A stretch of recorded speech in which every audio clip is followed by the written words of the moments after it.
Paano malalaman kung may gusto sa'yo ang isang lalaki? Sa diksyonary ng lalaki, ang gusto at ang mahal ay iisa lang. Maraming babae ang nagrereklamo kung bakit hindi namin kayang diretsuin ang aming nararamdaman sa kanila.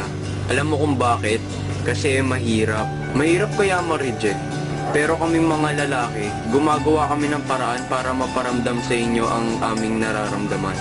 Iba't ibang paraan ang ginagawa namin. Minsan halata, minsan hindi. Simulan natin sa text. Torpe man tignan. Pero ito yung pinakamadaling paraan para mag-usap kayo kung hindi kayo gaanong nakikita. May mga lalaki, tuwang-tuwa kami pag nakikita namin yung babaeng gusto namin sa inbox namin. Lalo na kapag kayo ang naunang nag-hi. Kasi pag inunahan namin kayo mag-text, feeling namin nagbumukha kaming epal o ignorante sa inyo. At ang ayaw naming isipin nyo ay feeling close kami. Mabilis kaming ma-inlove sa babaeng mabilis mag-reply, nakakatawang ka-text kasi alam namin na gusto nyo rin kami kausapin. At isip kami ng isip ng kung ano-anong tanong para lang hindi maputol ang usapan. Kasi gusto namin ang kausapin kayo. Kasi kayo ang nagbibigay ngiti sa amin sa tuwing nagre-reply kayo. Kapag wala naman kaming load, sa Facebook kami ng gugulo. Makita lang namin yung bilog na kulay green sa tabi ng pangalan nyo. For short, online kayo, ay tuwang-tuwa na kami. Hindi namin alam ang unang sasabihin namin sa inyo kasi baka mapahiya lang kami. Kapag ang lalaki naman ay may kasamang tropa, ang pangalan mo lagi ang bukang bibig sa usapan.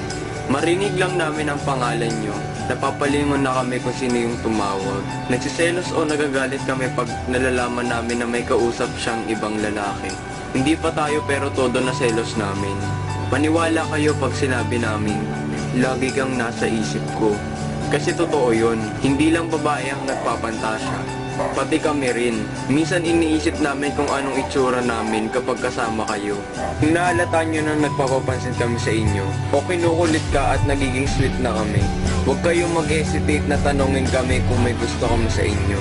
Hindi namin iisipin na filler kayo, kundi mapapa-oo talaga kami sa sagot namin. Kasi kung magpapakamanhid ka, baka mawala ito.